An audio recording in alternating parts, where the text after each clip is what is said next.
Herkese yeniden merhaba. Çekirdekgiller kanalına hoş geldiniz. Ben Tuğçe. Maalesef bu videoya biraz üzücü bir duyuruyla başlıyorum. Bildiğiniz üzere birkaç hafta önce kanalımın 1000 aboneye ulaşmasıyla birlikte bir çekiliş düzenlemek istedim.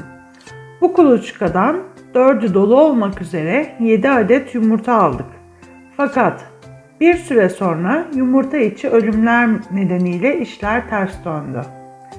3, 4, 5 ve 6 numaralı yumurtalar doluydu. Ama her kontrolde tek tek damar oluşumlarının yok olmaya başladığını gördüm. İlk bakışta bakımlarında ya da ortamlarında yanlış gözüken bir şey yoktu. Peki sorun neydi? Bu videonun konusunun normalde çekiliş sonuçları olması gerekirken yumurta içi yavru ölümleri olmasına neden olan olaylar örgüsünden birazdan bahsedeceğim. Önce yavruların yumurta içinde ölmelerine neden olan durumları açıkladıktan sonra benim kuşlarımın kuluçkasında bu durumlardan hangilerinin meydana geldiğini açıklayacağım. Hadi başlayalım.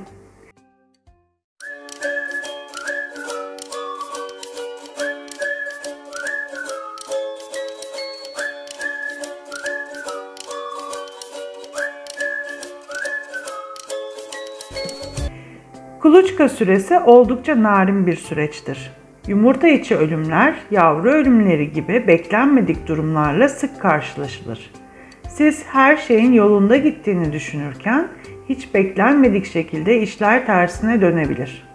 Bunun pek çok sebebi olabilir.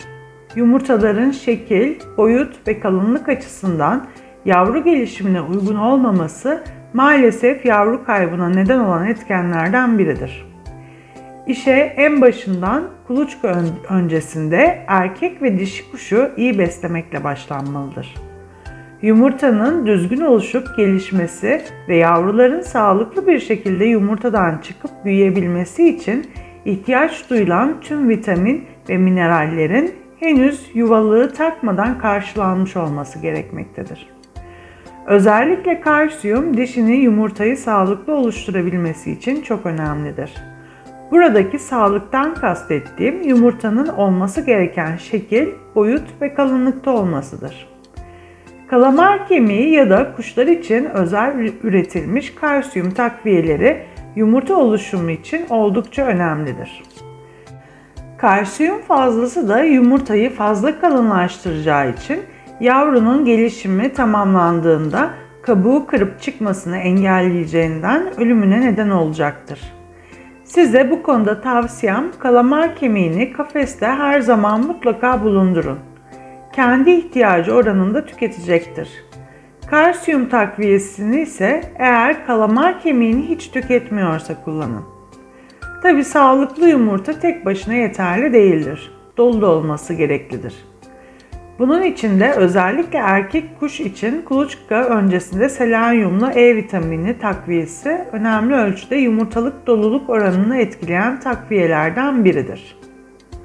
Yuvalık takmadan önce 5 gün boyunca suyuna karıştırarak vermeniz tavsiye edilir. Tabi suyu muhakkak her gün değiştirmeniz gerektiğini unutmayın. Eğer bir üretici değilseniz en sağlıklısı kuşlarınızdan yılda bir kez yavru almanızdır.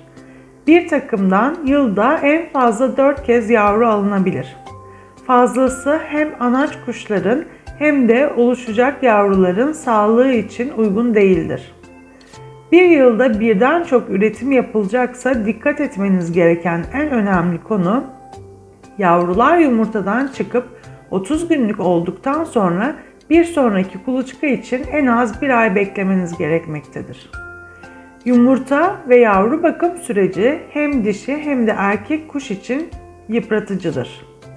Kaybettikleri vitamin ve mineralleri tekrar depolamadan bir sonraki kuluçkaya başlamak ciddi oranda sağlık problemleri meydana getirecektir. Yumurtalarda şekil bozuklukları, yavrunun yumurta içinde gelişememesi ve anaç kuşların ölümü gibi sorunlar kuşların dinlendirilmeden yeniden kuluçkaya yatmalarından da kaynaklanır. Muhabbet kuşlarında ilk 2 kuluçkaya kadar yumurtaların boş olması normaldir. İlk defa yavru yapacak kuşlar için ilk 2 kuluçka acemilik nedeniyle başarısız olabilir. Kuşların öğrenme becerilerine göre bazen ilk kuluçkada da yavru alınabilir.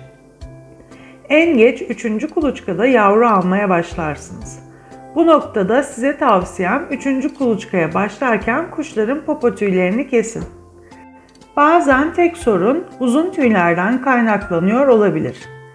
Buna rağmen yumurtaların tümü boş çıkarsa ya bir sağlık problemi vardır ya da kuşların yaşında bir problem vardır.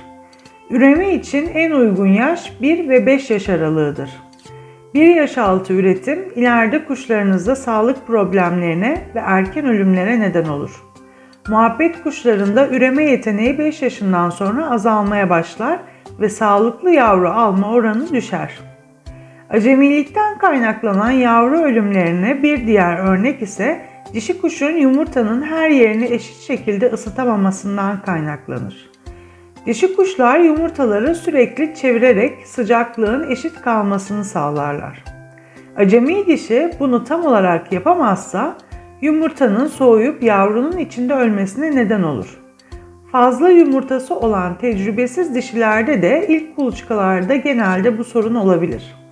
Tecrübesi arttıkça yavru ölümü azalacaktır. Yumurta içi ölümlerin bir diğer nedeni dişi kuşun sık sık yumurtanın üzerinden kalkmasıdır. Bu bazen kuşun acemiliğinden kaynaklansa da çoğu zaman kuş sahiplerinden kaynaklanmaktadır. Gün içerisinde defalarca kafesin başına geçip yuvalığı kontrol ederseniz dişi kuş rahatsız olup yumurtalara ve hatta yavrulara bile bakmayı bırakabilir. Bu şekilde rahatsız edilerek sık sık yumurtanın üzerinden kaldırılması yumurtaların soğumasına, dolayısıyla yavruların ölmesine neden olacaktır. Yapmanız gereken kafesi kimsenin gün içerisinde girmediği sessiz, sakin bir odaya alıp günde sadece bir kez birkaç saniyeye geçmeyecek şekilde yuvalık kontrolü yapmanız. Yavrunun yumurta içerisinde yanlış konumda gelişmesi de bir diğer yavru ölümü nedenidir. Ortamdaki nem oranı ve sıcaklık oldukça önemli bir konudur. İdeal nem oranı %40 ile %60 arasıdır. Fazla nem hem bakteri oluşumuna hem de yumurtanın kabuğunun yumuşayarak kolaylıkla zarar görmesine neden olur. Nemin az olması ise yumurta kabuğunun fazla sertleşip gelişimini tamamlayan yavrunun kabuğu kırıp çıkmasına engel olur. Kabuğu kıramayan kuş maalesef yumurta içinde ölecektir. Ortamda nem az ise kalorifer peteğinin üzerine yanmayacak bir kapta su koyarak veya ortam nemini dengeleyen cihazlardan alarak ortamın nemini dengeleyebilirsiniz. Nemin fazla olduğu durumlarda da odayı havalandırmanız faydalı olacaktır. Sıcaklık ise 18-25 derece arası idealdir. Düşük sıcaklık yumurtanın yeterli ısınamamasından dolayı donmasına, yüksek sıcaklık ise yumurtanın bozulmasına neden olacaktır. Ayrıca yüksek sıcaklık yuvalıkta bit, mantar ve parazit oluşumuna neden olup kuşların sağlığını tehdit edecektir. Bu nedenle yaz aylarında üretim tavsiye edilmez. Isı ve nem ölçen cihazlardan almanız işinizi kolaylaştıracaktır.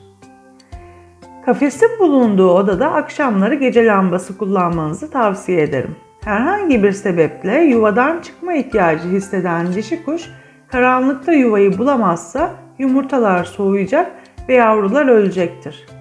Maalesef ki muhabbet kuşları yön bulma konusunda biraz başarısızlar. Bu önemsiz gibi gözüken son madde benim kuşlarımın 4 yavrusunun ölmesine neden olan şey oldu. Daha önceki kuluçkalarda erkek kuşum yuvalığa girmiyordu. Bu kuluçkada yuvalığa girip yumurtalara dişi kuşum ile birlikte bakıyor olmalarından çok mutlu olmuştum. Bazen sabahları dişi kuşu kafes içerisinde buluyordum ama yem yemeye çıktığını düşünüyordum. Çünkü yumurtaların üzerinden neredeyse hiç kalkmaz. Uyku saatleri geldiğinde kafesin üzerini örterim ve ortamda hiçbir ışık kaynağı olmaz. Yavruların yumurta içinde teker teker ölmelerine başta anlam veremedim. Erkek kuşun gece yuvaya girmesiyle dişi kuşun tedirgin olup yuvadan çıktığını ve sabaha kadar kafeste kalıp gün ışığı ile birlikte yuvaya anca dönebildiğini anladığımda artık çok geçti. Daha öncesinde gece lambası olmadan yavru alabilmemin sebebi erkeğin asla yuvaya girmiyor olmasıydı. Bu küçücük ayrıntı 4 yavrunun ölmesine ve dolayısıyla çekilişin iptal olmasına neden oldu. Nisan sonunda çiftimi yeniden eşe atmayı düşünüyorum. Normalde sonbahara kadar dinlendirmeyi planlamıştım ama fiyasko ile sonuçlanan bu çekilişi oldu bittiye de getirmek istemiyorum.